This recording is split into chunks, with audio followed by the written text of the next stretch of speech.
যে ক্লাসটি সম্পর্কে আজকে আলোচনা হবে সেটা হচ্ছে ব্রিটিশ ভারতবর্ষের যে সংবাদপত্রগুলো ছিল সেই সংবাদপত্রের ইতিহাস।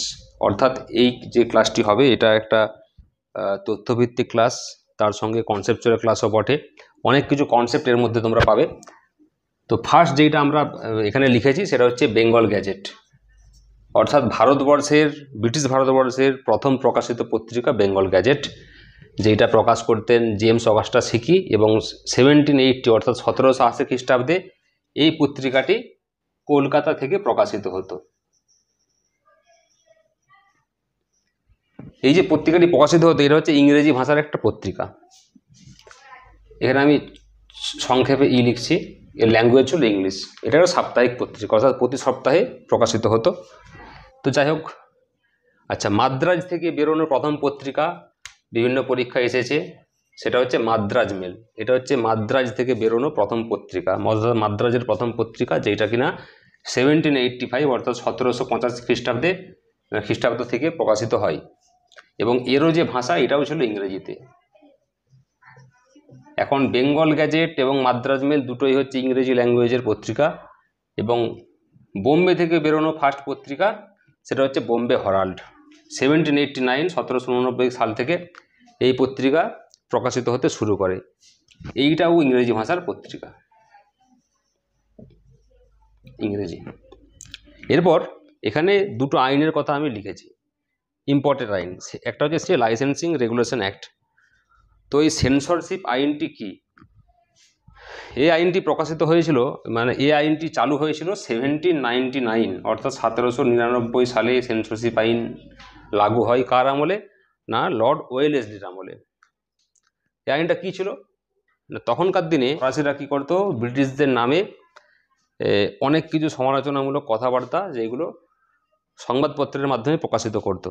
তো তখন ব্রিটিশ কী করলো, ব্রিটিশ সরকার অর্থাৎ ওয়েলেসলি, যে দেখলো যে এগুলো বন্ধ হওয়া দরকার, নইলে এর বিরূপ প্রভাব পড়তে পারে। তো সেক্ষেত্রে কী করলো না, একটা আইন পাস করলো, সেই আইনটির নাম সেন্সরশিপ আইন। আইনে কি বলা হলো না, ঠিক আছে, তোমরা কোনো পত্রিকার কোনো লেখা যদি প্রকাশিত হয় তো সেটা আগে ব্রিটিশ কর্তৃপক্ষ আগে সেটা ভেরিফাই করে দেখবে। ঠিক আছে, এটাই ছিল সেন্সরশিপ আইন। অর্থাৎ ব্রিটিশ কর্তৃপক্ষ সেই খবরটি যদি পড়ে প্রকাশ করার মতো মনে হয় তাহলে সেটাকে অ্যাপ্রুভ করবে, তারপর সেই খবরটি পেপারে প্রকাশিত হবে। এটা ছিল সেন্সরশিপ আইন। এরপর আরেকটা আইনের কথা এখানে বলা আছে, সেটা হচ্ছে লাইসেন্সিং রেগুলেশন অ্যাক্ট। এই যে লাইসেন্সিং রেগুলেশন অ্যাক্ট, এটাও একটা সংবাদপত্রের স্বাধীনতা হরণকারী একটা আইন ছিল। ঠিক আছে, কীরকম না, কোনো সংবাদপত্রের খবর প্রকাশিত হচ্ছে, ঠিক আছে, কিন্তু ওই সংবাদপত্রের যদি লাইসেন্স না থাকে তাহলে তার বিরুদ্ধে আইনত ব্যবস্থা নেওয়া হবে। এইটাই ছিল লাইসেন্সিং রেগুলেশন অ্যাক্ট। অর্থাৎ যে কেউ কোনো একটা সংবাদপত্র প্রকাশ করতে পারবে না, এবং ব্রিটিশদের বিরুদ্ধে যাতে না কোনো সমালোচনা হয় সেটা বন্ধ করার জন্য এই লাইসেন্সিং রেগুলেশন অ্যাক্ট চালু হয়েছিল। ঠিক আছে, তো এই লাইসেন্সিং রেগুলেশন অ্যাক্ট সম্পর্কে আরেকটা কথা বলে রাখি, এই লাইসেন্সিং রেগুলেশন অ্যাক্ট যে চালু হয়েছিল 1823 সালে, এই অ্যাক্টটিকে বন্ধ করেছিল চার্লস মেটকাফ।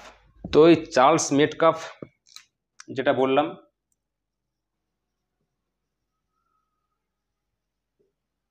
উনি ছিলেন ভারতবর্ষের একজন গভর্নর জেনারেল, যার সময়কাল ছিল লর্ড বেন্টিংয়ের পরে ইনি ছিলেন 1835 থেকে 1836 খ্রিস্টাব্দ পর্যন্ত।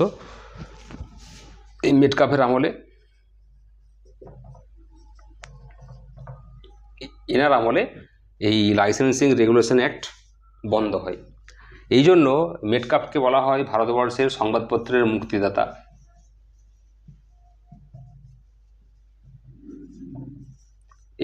এই প্রশ্নটি বিভিন্ন পরীক্ষার খুবই একটা পছন্দের প্রশ্ন বলতে পারি। আচ্ছা, কাকে বলা হয় তাহলে ভারতের সংবাদপত্রের মুক্তিদাতা? না, চার্লস মেটকাফকে বলা হয়। এটাকে বলে liberator of Indian press. Liberator of Indian press Charles Metcalfe. আচ্ছা, এরপর আমরা দেখব এখানে কিছু সংবাদপত্রগুলো আছে কি কি না, প্রথম সংবাদপত্র হচ্ছে দিগদর্শন, যেটা বের করতেন জেসি মার্সম্যান। পরীক্ষায় আসে যে দিগদর্শন পত্রিকাটির প্রকাশক কে ছিলেন, জেসি মার্সম্যান। এই দিগদর্শন ছিল বাংলার প্রথম বাংলা মাসিক পত্রিকা, অর্থাৎ প্রতি মাসে একবার করে এই পত্রিকাটি বেরোতো, বাংলা মাসিক পত্রিকা, এবং প্রথম বাংলা মাসিক পত্রিকা দিগদর্শন। এরপর উইলিয়াম কেরির যে সমাচার দর্পণ, খুবই গুরুত্বপূর্ণ একটি পত্রিকা, এটা হচ্ছে প্রথম বাংলা সাপ্তাহিক পত্রিকা। পরীক্ষায় আসার মতো একটা কোশ্চেন হতে পারে, বাংলা সাপ্তাহিক প্রথম বাংলা মাসিক বললাম দিগদর্শন, প্রথম বাংলা সাপ্তাহিক সমাচার দর্পণ। এরপর সংবাদ প্রভাকর, যে ঈশ্বর গুপ্তের পত্রিকাটি, এই সংবাদ প্রভাকর হচ্ছে বাংলা ভাষায় প্রকাশিত প্রথম বাংলা দৈনিক পত্রিকা। বিভিন্ন পরীক্ষায় এসেছে প্রশ্নটি। তাহলে বাংলা ভাষায় প্রকাশিত প্রথম দৈনিক পত্রিকা কি? সংবাদ প্রভাকর, যেটার কিনা সম্পাদক ঈশ্বর গুপ্ত। আচ্ছা, এরপর সোমপ্রকাশ, অর্থাৎ দ্বারকানাথ বিদ্যাভূষণের সোমপ্রকাশ একটি বিখ্যাত পত্রিকা। পত্রিকাটি কি না বাংলার প্রথম রাজনৈতিক পত্রিকা। বাংলার প্রথম রাজনৈতিক পত্রিকা হচ্ছে সোমপ্রকাশ, দ্বারকানাথ বিদ্যাবিভূষণের বাংলার প্রথম রাজনৈতিক পত্রিকা। ঠিক আছে, এরপর আমরা কি দেখব না মিরাত-ই আকবর।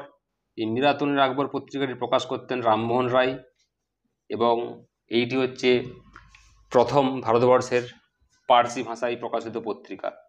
রামমোহন রায় অনেকগুলি ভাষা জানতেন, তো যাই হোক ভারতবর্ষের প্রথম পার্সি ভাষায় প্রকাশিত পত্রিকা সেটা হচ্ছে মিরাত-ই আকবর, প্রথম পার্সি পত্রিকা। এরপর জ্যাম-ই-জাহাননামা, এই পত্রিকাটি হচ্ছে 1822 সাল থেকে প্রকাশনা শুরু হয়, এবং এই পত্রিকাটি ভারতবর্ষের প্রথম উর্দু পত্রিকা। প্রথম উর্দু পত্রিকা যদি বলে সেটা হচ্ছে জ্যাম-ই-জাহাননামা। আচ্ছা, এরপর 1822 সালে আরেকটা পত্রিকা বেরোতো, সেটা বঙ্গদূত। এই যে বঙ্গদূত পত্রিকাটি ছিল, এটি প্রকাশনা সঙ্গে দুজনের নাম জড়িত আছে, সেটা হচ্ছে রামমোহন রায় এবং দ্বারকানাথ ঠাকুর। এবং এই বঙ্গদূত পত্রিকাটি 4টা ভাষায় প্রকাশিত হতো। কি কি না বাংলা, ইংরেজি, হিন্দি এবং পার্সি, এই 4টি ভাষায় বঙ্গদূত প্রকাশিত হতো। এরপর আমরা আরও বেশ কিছু পত্রিকা দেখব। তাহলে এখানে কি আমরা দেখলাম? দিগদর্শন, সমাচার দর্পণ, সংবাদ প্রভাকর। দিগদর্শন প্রথম বাংলার মাসিক পত্রিকা, সমাচার দর্পণ প্রথম বাংলার সাপ্তাহিক পত্রিকা, সংবাদ প্রভাকর হচ্ছে বাংলার প্রথম দৈনিক পত্রিকা। এবং বাংলার প্রথম রাজনৈতিক পত্রিকা কি? সেটা সোমপ্রকাশ। ভারতবর্ষের প্রথম পার্সি পত্রিকা মিরাত-ই আকবর। ভারতবর্ষের প্রথম উর্দু পত্রিকা, উর্দু ভাষায় প্রকাশিত পত্রিকা জ্যাম-ই-জাহাননামা। এবং বঙ্গদূত পত্রিকাটির প্রকাশনা করতেন রামমোহন রায় প্লাস দ্বারকানাথ ঠাকুর দুজনে একত্রে, এবং এই পত্রিকাটি 4টি ভাষায় প্রকাশিত হতো। আর কয়েকটি পত্রিকার দিকে আমরা যদি চোখ রাখি, সেটা হচ্ছে বোম্বে টাইমস, খুবই গুরুত্বপূর্ণ একটি পত্রিকা, যেটা 1838 সাল থেকে প্রকাশিত হতো। এবং এই যে পত্রিকাটির পরবর্তীকালে নাম হয়েছে টাইমস অফ ইন্ডিয়া। বর্তমানে যে টাইমস অফ ইন্ডিয়া, সেই পত্রিকাটির আগে নাম ছিল বোম্বে টাইমস। 1861 অর্থাৎ 1861 সাল থেকে এই পত্রিকাটির বোম্বে টাইমসের নাম হয় টাইমস অফ ইন্ডিয়া। এরপরে দেবেন্দ্রনাথ ঠাকুরের যে পত্রিকাটি ছিল ইন্ডিয়ান মিরর, সেইটা 1862 সাল থেকে প্রকাশিত হতে থাকে। গিরিশচন্দ্র ঘোষের বিখ্যাত একটা পত্রিকা বেঙ্গলি, বিভিন্ন পরীক্ষায় পড়েছে। এরপর মাদ্রাজ মেল 1868, ভারতবর্ষের প্রথম সান্ধ্যকালীন পত্রিকা, অর্থাৎ প্রতিদিন সন্ধ্যেবেলা এই পত্রিকাটি প্রকাশিত হতো বা সন্ধ্যেবেলা বেরোতো, সেটা হচ্ছে মাদ্রাজ মেল 1868। এটা কি না ভারতবর্ষের প্রথম সান্ধ্যকালীন পত্রিকা। প্রথম সান্ধ্যকালীন পত্রিকা কি না মাদ্রাজ মেল। আচ্ছা, এরপর একটা বিখ্যাত পত্রিকা অমৃতবাজার 1868 সাল থেকে প্রকাশনা শুরু হয়। শিশির কুমার ঘোষ, এই শিশির কুমার ঘোষের অমৃতবাজার পত্রিকাটা একটা গল্প আছে কি না অমৃতবাজার পত্রিকা বাংলা ভাষায় প্রকাশিত হচ্ছে। এখন বাংলা ভাষা অর্থাৎ আমাদের ভারতবর্ষের দেশীয় একটি ভাষা। এখন 1878 অর্থাৎ 1878 সালে একটা বিখ্যাত আইন পাশ করেছিল লর্ড লিটনের আমলে ভাইসরয়। কি আইনটা কি না দেশীয় ভাষায় সংবাদপত্র আইন, বা যেটাকে ইংরেজিতে বলে vernacular press act. Vernacular press act, যেটাকে বাংলায় কি বলছি আমরা না দেশীয় ভাষায় সংবাদপত্র আইন। একটা বিখ্যাত আইন ছিল ওই সময়ের। কি আইনটি না কোনো ভারতীয় ভাষাতে প্রকাশিত সংবাদপত্র যেগুলো আছে সেই সংবাদপত্রগুলোতে ব্রিটিশদের সমালোচনামূলক, অর্থাৎ ব্রিটিশ সরকারের সমালোচনামূলক কোনো কথা লেখা যাবে না। ইংরেজি ভাষায় প্রকাশিত পত্রিকা লেখা যেতে পারে, কিন্তু দেশীয় ভাষায় প্রকাশিত যে সংবাদপত্রগুলো বাংলায় হোক বা আদার যেগুলো ইন্ডিয়ান ল্যাঙ্গুয়েজ আছে সেগুলোতে এটা ব্রিটিশ বিরোধী কোনো কথা লেখা যাবে না। তো সেই সময় কি হলো না হঠাৎ করে এই অমৃতবাজার পত্রিকা, যেটা নাকি বাংলায় প্রকাশিত হতো, সেইটাই 1878 সাল থেকে এর ভাষা চেঞ্জ করে দেওয়া হলো। এটা হচ্ছে ইংরেজিতে প্রকাশিত হতে শুরু করলো। কবে থেকে? 1878 সাল থেকে। 1868 সাল থেকে বাংলায় চলছিল। যেমনি আইন এরকম চেঞ্জ হলো ভার্নাকুলার প্রেস অ্যাক্ট, তেমনি এই পত্রিকার সম্পাদক কী করলো ল্যাঙ্গুয়েজ চেঞ্জ করে দিল, কিন্তু ব্রিটিশদের সমালোচনা বন্ধ করলো না। আচ্ছা, এরপর পরের যে পত্রিকা আমরা দেখছি বঙ্কিমচন্দ্র চট্টোপাধ্যায়ের লেখা বঙ্গদর্শন, বিভিন্ন পরীক্ষা এসেছে এটাও। তারপর স্টেটসম্যান পত্রিকা রবার্ট নাইটের 1875 সাল থেকে যেই পত্রিকার প্রকাশনা শুরু হতো।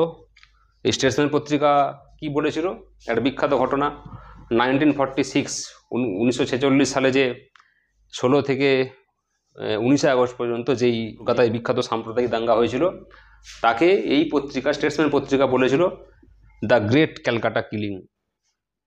ঠিক আছে, ওই সাম্প্রদায়িক দাঙ্গার নাম দিয়েছিল স্টেটসম্যান পত্রিকায় প্রকাশিত হয়েছিল দ্য গ্রেট ক্যালকাটা কিলিং বলে হেডিংয়ে প্রকাশিত হয়েছিল। আচ্ছা, এরপর 1881 খ্রিস্টাব্দে একটি পত্রিকা, বিখ্যাত পত্রিকা যেটা দয়াল সিং মাজিতিয়ার ট্রিবিউন বলে পত্রিকাটি, এটাও বিভিন্ন পরীক্ষায় এসেছে।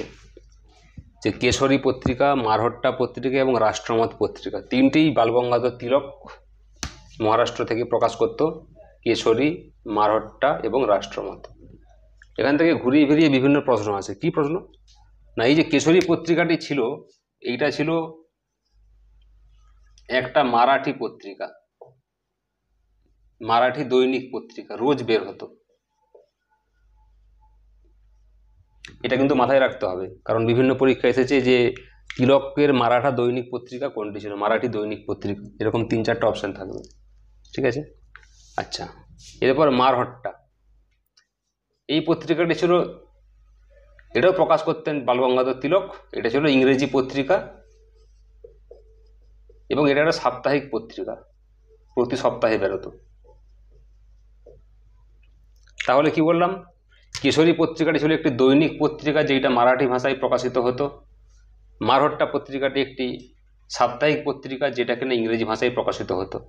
এবং রাষ্ট্রমত বলে আরেকটা পত্রিকা বালগঙ্গাধর তিলক প্রকাশ করতো, এটাও মারাঠি ভাষায় লেখা। এরপর তামিল ভাষায় জিএস আয়ারের বিখ্যাত একটা পত্রিকা কি না স্বদেশ মিত্রম। এরপরে আমরা কিছু বাংলা পত্রিকা যেগুলো বিভিন্ন পরীক্ষায় আসে সেগুলো আমরা এখানে লিস্ট একটা করেছি। কি না সোমপ্রকাশ পত্রিকাটির প্রকাশনা করতেন পণ্ডিত ঈশ্বরচন্দ্র বিদ্যাসাগর মহাশয়।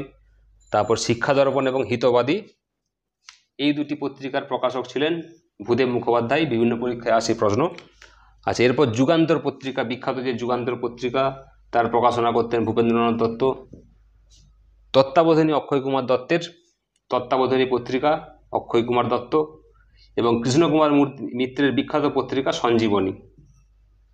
ঈশ্বর গুপ্তের পত্রিকা কি সংবাদ প্রভাকর পত্রিকা প্রকাশ করতেন ঈশ্বর গুপ্ত। এবং কেশবচন্দ্র সেন, তার প্রকাশিত পত্রিকা হচ্ছে সুলভ সমাচার। এবার আমরা কয়েকটি বিখ্যাত ব্যক্তির প্রকাশিত পত্রিকা দেখে নেব বিভিন্ন পরীক্ষায় যেগুলো আছে। সেটা হচ্ছে সন্ধ্যা পত্রিকাটি প্রকাশ করতেন ব্রহ্মবান্ধব উপাধ্যায় এরপর আমরা দেখব অরবিন্দ ঘোষের প্রকাশিত 3টে পত্রিকা, কি না ইন্দু প্রকাশ, ভবানী মন্দির এবং বন্দে মাতরম। এই বন্দে মাতরম পত্রিকাটা বিপিন চন্দ্র পাল যে ছিল, ইনিও আগে প্রকাশ করতেন, ইনিও সম্পাদক ছিলেন। এরপর ফিরোজ শাহ মেহতার প্রকাশিত পত্রিকা যেটা, সেটা হচ্ছে বম্বে ক্রনিক্যাল, একটা বিখ্যাত পত্রিকা। এরপর অ্যানি বেসান্তের প্রকাশিত 2টো পত্রিকা, কমনওয়েলথ এবং নিউ ইন্ডিয়া। আচ্ছা, এরপর মোস্ট ইম্পর্টেন্ট মহাত্মা গান্ধীর প্রকাশিত 2টো পত্রিকার কথা এখানে আছে, সেটা হচ্ছে হরিজন, যেটা নাকি ইংরেজি ভাষায় প্রকাশিত হতো, এবং ইয়ং ইন্ডিয়া। এই ইয়ং ইন্ডিয়া পত্রিকা সম্পর্কে একটা কথা বলে রাখি এখানে, কি না ইয়ং ইন্ডিয়া ছিল ভারতের জাতীয় কংগ্রেসের মুখপাত্র, এই ইয়ং ইন্ডিয়া পত্রিকা। এই প্রসঙ্গে আরেকটা জিনিস বলে রাখি, আরেকটা পত্রিকা জেনে রাখা উচিত, দ্য স্টার অফ ইন্ডিয়া বলে একটা পত্রিকা ছিল, যেই পত্রিকাটা ছিল কিনা মুসলিম লীগের মুখপাত্র। কি পত্রিকাটা না এখানে ছোট্ট করে লিখে দিচ্ছি, দ্য স্টার অফ ইন্ডিয়া। এই যে পত্রিকাটি ছিল, এটা ছিল মুসলিম লীগের মুখপাত্র।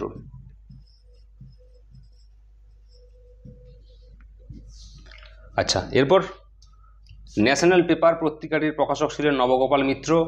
তারপর আমাদের বাংলার যে ফজলুল হক, তার প্রকাশিত পত্রিকা হচ্ছে নবযুগ, খুবই গুরুত্বপূর্ণ, এটা বিভিন্ন পরীক্ষায় এসেছে। সার্ভেন্ট অফ ইন্ডিয়া পত্রিকাটি কার, এটাও একটা কমন কোশ্চেন কম্পিটিটিভ পরীক্ষার জন্য, সেটা হচ্ছে শ্রীনিবাস শাস্ত্রীর। এবং মোহাম্মদ আলী জিন্নার প্রকাশিত পত্রিকা ডন, এটাও ইম্পর্টেন্ট। দেশ পত্রিকাটি প্রকাশ করতেন ডক্টর রাজেন্দ্র প্রসাদ। এবং সৈয়দ আহমেদ খান 3টে পত্রিকা প্রকাশ করতেন, সেটা কি না ইংরেজি ভাষায় প্রকাশ করতেন, পায়োনিয়ার বলে পত্রিকাটি, এবং 2টো উর্দু পত্রিকা প্রকাশিত করতেন, যেটা হচ্ছে আশাবাদী ভাগবতী এবং তাহজিব উল আখলাক, 2টোই উর্দু ভাষায় লেখা। এগুলো এই 3টে পত্রিকা সৈয়দ আহমেদ খান তার সম্পাদক ছিলেন। এরপর আরেকটা সন্দেশ বলে পত্রিকা, এটাও একটা ইম্পর্টেন্ট কোশ্চেন, এটা হচ্ছে A.B. কোলহাতকারের সন্দেশ পত্রিকাটি।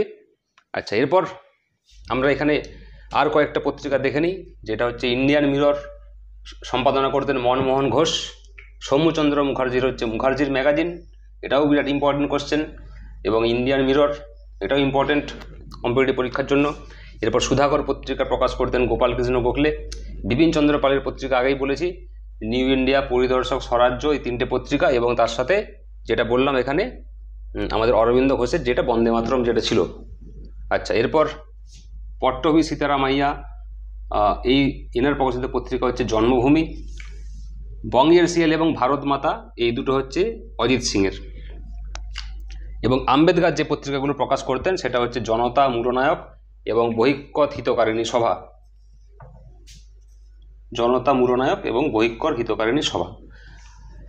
কমরেড পত্রিকাটি কে প্রকাশ করতেন? কমরেড পত্রিকা, এটি খুবই গুরুত্বপূর্ণ একটি পত্রিকা, বিভিন্ন পরীক্ষায় এসেছে, সেটা হচ্ছে মোহাম্মদ আলী। এরপর বীরেন্দ্রনাথ চট্টোপাধ্যায় এবং মাদাম কামা 2জনে মিলে সম্পাদনা করতেন তলোয়ার বলে পত্রিকাটি। তারপরে কি আছে আর 2টো আমরা দেখে নেব, আবুল কালাম আজাদ, মৌলানা আবুল কালাম আজাদ আল হিলাল পত্রিকাটা উর্দুতে প্রকাশ করতেন, উর্দু ভাষায়। আর লালা লাজপত রায়ের প্রকাশিত পত্রিকা বন্দে মাতরম, যেটা কিনা উর্দুতে প্রকাশিত হতো। ঠিক আছে, এই ছিল টোটাল যে ভারতের সংবাদপত্র যেগুলো ছিল, ব্রিটিশ ভারতের গুরুত্বপূর্ণ সংবাদপত্র। যদি এর বাইরেও কিছু রয়ে যায়, তো এই চ্যাপ্টারের উপর ভিত্তি করে একটা MCQ আমাদের আসছে, তাতে সমস্তগুলো কভার করার চেষ্টা করব।